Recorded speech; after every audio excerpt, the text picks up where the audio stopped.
Hello दोस्तों, Puneet study point के YouTube channel में आपका स्वागत है।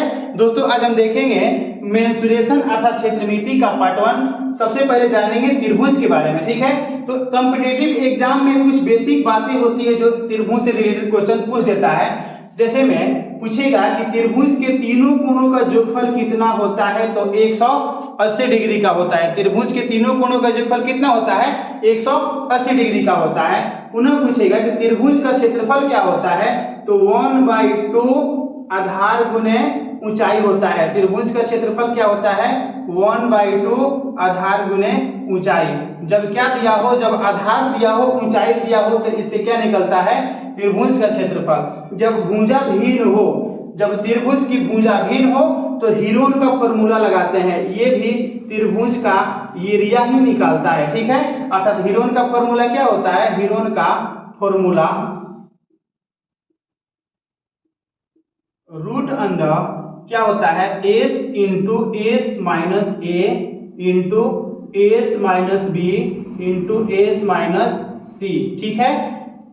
हीरोन का फॉर्मूला क्या होता है, root under S into S minus A into S minus B into S minus C. S क्या है, एस अर्ध परिमिति है। क्या है, अर्ध परिमिति है। एस अर्ध परिमिति है, ठीक है। तो अर्ध परिमिति के लिए क्या करते हैं कि जो त्रिभुज की भुजा दी होती है ना तीनों, उसको जोड़कर 2 से भाग कर देंगे। अर्थात एस इक्वल टू क्या होता है, A plus B plus C by 2, ठीक है। A plus B plus C by 2, ये होता है अर्ध परिमिति। किसी भी कॉम्पिटिटिव एग्जाम में सबसे ज्यादा क्वेश्चन पूछा जाता है तो समबाहु त्रिभुज के ऊपर पूछा जाता है, ठीक है। और पाइथागोरस थ्योरम में भी देता है, ठीक है। मगर सबसे ज्यादा समबाहु त्रिभुज पर पूछता है। तो समबाहु त्रिभुज का क्षेत्रफल क्या होता है, समबाहु त्रिभुज का क्षेत्रफल क्या होता है, √3/4 भुजा स्क्वायर। भुजा को ए से सूचित करते हैं, ठीक है। √3/4 भुजा स्क्वायर। पुनः पूछता है कि समबाहु त्रिभुज की अगर हाइट निकालना हो तो क्या करेंगे, तो √3/2 इंटू ए। समबाहु त्रिभुज की जब हाइट निकालनी हो तो √3/2 इंटू ए। जब समबाहु त्रिभुज की क्या दिया हो, ऊंचाई दिया हो, समबाहु त्रिभुज की ऊंचाई दिया हो और बोले कि इस एरिया बता दीजिए अर्थात क्षेत्रफल बता दीजिए, तो क्या करेंगे, समबाहु त्रिभुज के जब ऊंचाई दिया हो तो एरिया निकालने के लिए क्या करते हैं कि हाइट का स्क्वायर कर देते हैं, अर्थात ऊंचाई का स्क्वायर और √3 से भाग कर देते हैं। तो समबाहु त्रिभुज का भी इससे एरिया निकल जाता है। तो आइए समबाहु त्रिभुज से रिलेटेड जो भी क्वेश्चन बनता है या त्रिभुज से रिलेटेड जो भी क्वेश्चन बनता है हम इसमें देखेंगे, ठीक है। आइए क्वेश्चन नंबर फर्स्ट को देखते हैं। त्रिभुज के कोण, ये कोण का अनुपात दिया है कितना, 3:4:5, ठीक है। तो बोल रहे त्रिभुज की बड़ी कोण बताएं, ठीक है। ये कोण का रेशियो दिया है कितना, 3:4:5, अर्थात 3:4:5, ठीक है। और यही बोल आपको हम बता चुके हैं त्रिभुज का टोटल जो तीनों कोण होता है कितने एंगल का होता है, तो एंगल कितना डिग्री का होता है, तो 180 डिग्री का होता है, ठीक है। ये कोण का रेशियो है, ये टोटल जोड़ दिया है। तो ये अनुपात भी हम जोड़ देंगे, ठीक है। क्या करेंगे, अनुपात भी जोड़ देंगे। तो 5 4 9 और 3 कितना होता है, 12, कितना हो जाएगा 12। और ये बोल रहा है कि 12 नहीं 180 है, तो क्या करेंगे, एक का मान निकालेंगे तो कितना हो जाएगा 15।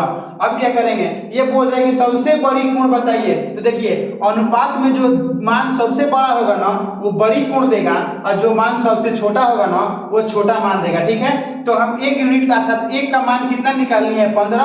अब क्या करेगा, बोल रहा है कि बड़ी कोण, तो बड़ी कोण की निकालने के लिए क्या करेंगे, ये बड़ा वैल्यू से गुणा करेंगे। क्या करेंगे, बड़ा वैल्यू से गुणा करेंगे। अगर बोलता ना कि छोटा कोण बताएं तो छोटा वैल्यू से गुणा करते हैं, अर्थात रेशियो में जो छोटा मान होता है वो छोटा देता है, ठीक है।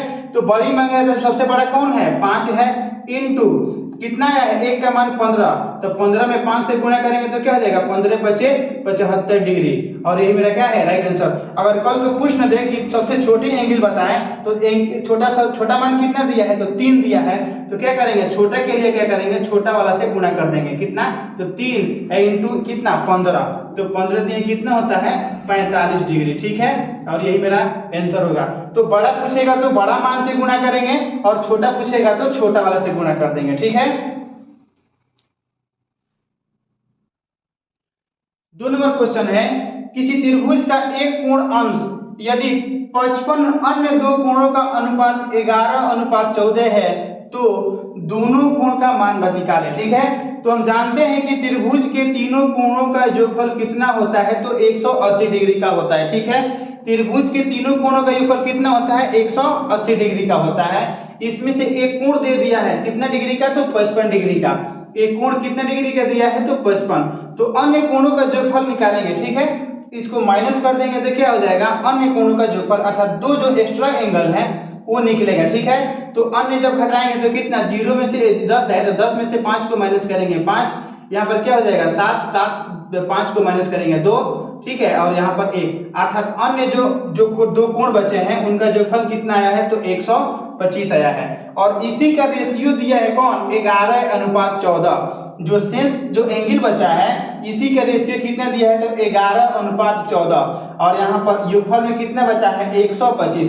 तो क्या करेंगे, इस रेशियो को जोड़कर इस योगफल में भाग कर देंगे। ठीक है, तो 15 और 11 जोड़ेंगे तो कितना हो जाएगा, तो 25। कितना हो जाएगा, 15 और 11 कितना हो जाएगा, 25। और यहाँ बोल रहा है 25 नहीं है 125 है, 25 नहीं है 125। तो 25 25 कितना होता है, 125। 5 आ गया। ठीक है, कितना आ गया, 5। एक यूनिट का मान कितना आ गया, 5, या एक अंश कोण बोलिए। ठीक है, तो 5 बोल रहा है क्या, तो ये दोनों कोण तो रेशियो में कितना है, एक 11 रेशियो क्या है 14, 11 रेशियो 14। अब क्या करेंगे, जो 5 आया ना बारी बारी से दोनों में गुणा कर देंगे। ठीक है, तो क्या होगा, पहले 11 है तो 5 से गुणा करेंगे तो कितना हो जाएगा, 11 25 55 डिग्री, 11 25 55 डिग्री। अब पुनः 14 से गुणा करेंगे 5 में तो कितना हो जाएगा, तो 14 25 70 डिग्री। और यही मेरा क्या है, राइट आंसर है। आइए क्वेश्चन नंबर 3 को देखते हैं। त्रिभुज के प्रत्येक कोण को 10 कम करने पर, 10 डिग्री कम करने पर उसका अनुपात कितना आता है, अर्थात A:B:C का मान कितना दिया है, 2:3:5 हो जाता है। तो वास्तविक कोण निकाले। देखिए क्या बोल रहा है कि प्रत्येक को 10 डिग्री कम कर रहा है, तो एंगल टोटल कितना डिग्री का होता है एक त्रिभुज के अंदर में, तो 180 डिग्री।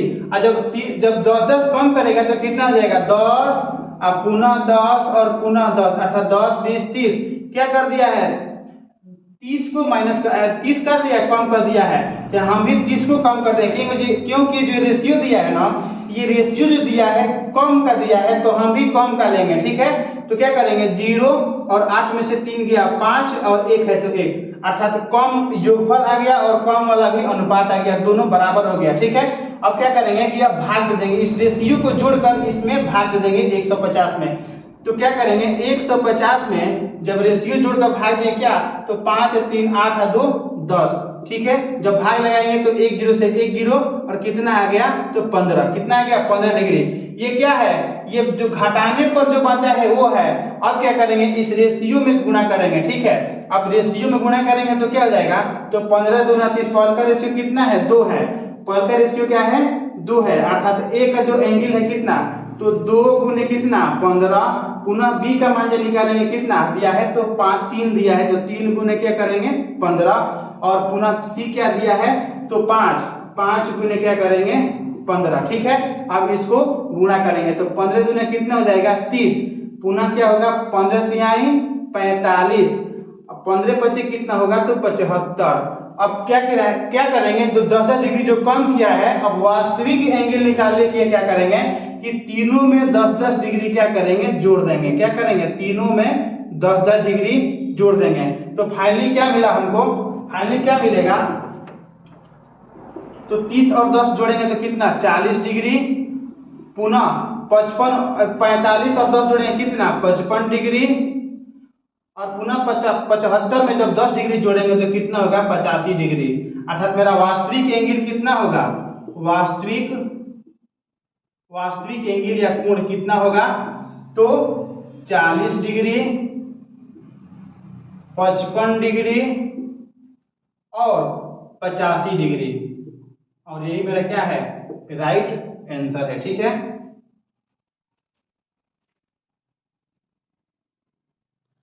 आइए क्वेश्चन नंबर 4 को देखते हैं। किसी समबाहु त्रिभुज की ऊंचाई 15 सेंटीमीटर, त्रिभुज का क्षेत्रफल निकालें। ठीक है, समबाहु त्रिभुज में पिछले बार हम बता चुके हैं, समबाहु त्रिभुज का क्या ऊंचाई दिया हो, क्या दिया हो, ऊंचाई दिया हो, तो क्या करते हैं, त्रिभुज का एरिया निकालने के लिए उस ऊंचाई का स्क्वायर करते हैं। क्या करते हैं, उस ऊंचाई अर्थात ऊंचाई का स्क्वायर करके और √3 से भाग कर देते हैं। क्या करते हैं, √3 से भाग कर देते हैं। तो चलिए, क्या ऊंचाई यहाँ पर त्रिभुज का क्षेत्रफल रहेगा। ठीक है, क्या रहेगा, त्रिभुज का क्षेत्रफल। तो चलिए, हाइट कितना दिया है, हाइट का स्क्वायर अर्थात 15 का स्क्वायर करेंगे तो कितना हो जाएगा, 15 का स्क्वायर 225 होता है, तो √3 से क्या करेंगे, भाग कर देंगे। 225 कितना हो जाएगा, 225 बटे कितना, √3। अब ऑप्शन में देखेंगे कि ऑप्शन में क्या दिया है। ठीक है, ये भी हो सकता है या इसका हर पर में कर देंगे। क्या करेंगे, √3 से ऊपर नीचे क्या करेंगे, तो गुणा कर देंगे, है ना। ठीक, तो अब क्या करेंगे कि ये 225 कितना जाएगा, 225 √3, ये डबल 3 है, जब क्या निकलेगा, 3 निकल जाएगा, इसमें से 3 से भाग लगा देंगे। ठीक है, अब इसको काटेंगे तो 3 सत्ते कितना होता है, 21, 3 सत्ते 21, एक बचेगा और 3 बचे 15, और यहाँ पर रूट है तो रूट अर्थात सेंटीमीटर में ना, इसका क्या हो जाएगा, सेंटीमीटर स्क्वायर, और ये समबाहु त्रिभुज का एरिया हो जाएगा। ठीक है,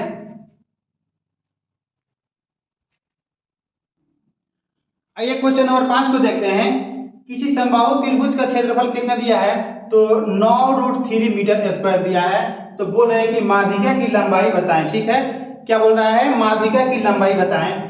तो समबाहु त्रिभुज में जो माध्यिका होती है ना, वही लंबाई होती है, वही ऊंचाई होती है और वही लंब होता है। ठीक है, क्या होता है, समबाहु त्रिभुज में जो माध्यिका होती है वही लंबाई होती है, ऊंचाई और लंब भी होता है। ठीक है, तो आइए निकालते हैं समबाहु त्रिभुज का जो माध्यिकाएं होती है उसको। ठीक है, तो समबाहु त्रिभुज का हम लोग अभी निकाले हैं, हाइट दिया हो तो क्या करेंगे, सबसे पहले एरिया निकाल लेते हैं। ठीक, क्या, हाइट का स्क्वायर बटे √3, एरिया क्या निकालते हैं, तो हाइट का स्क्वायर बटे √3। तो एरिया के स्थान पर एरिया का मान रखेंगे, कितना दिया है, तो 9√3 इक्वल टू हाइट का स्क्वायर अर्थात हाइट का स्क्वायर ऐसे ही रहेगा, और √3 है तो √3 बाई क्रॉस मल्टीप्लिकेशन करेंगे। क्या करेंगे, बाई क्रॉस मल्टीप्लिकेशन करेंगे तो हाइट का स्क्वायर ऐसे ही रह जाएगा, है ना। ठीक है, हाइट का स्क्वायर ऐसे ही रहेगा, तो 9√3 इंटू क्या, √3 बाई क्रॉस जब करेंगे तो हाइट का स्क्वायर ऐसे ही रह जाएगा, 9√3 है तो 9√3 और √3 है तो √3, पुनः क्या करेंगे, 9 इंटू ये डबल जो √3 है ना, तो एक बाहर आ जाएगा तो 3 आ जाएगा। ठीक है, और हाइट का स्क्वायर है ना, जब क्या है, जब स्क्वायर का मान हटाते हैं दूसरी तरफ क्या है, रूट चढ़ जाता है। ठीक है, स्क्वायर जब हटाते हैं तो दूसरे के बगल कहाँ क्या जाता है, तो रूट चढ़ता है। जब स्क्वायर हटाएंगे ना तो यहाँ क्या हो जाएगा, तो रूट चढ़ जाएगा। ठीक है, और हम लोग जानते हैं कि ये 9 जो है 3 का वर्गमूल है, तो फाइनली क्या बचेगा, जो इसका वर्गमूल नहीं निकलता है ना, उसको रूट के अंदर में रख देते हैं। ठीक है, तो 9 का तो हो गया 3 और सिंगल हो गया 3। ठीक है, तो इसको रूट में हम ज्यों का त्यों डाल देंगे, और यही क्या है, लंब की माध्यिका की लंबाई, और मेरा आंसर भी यही है।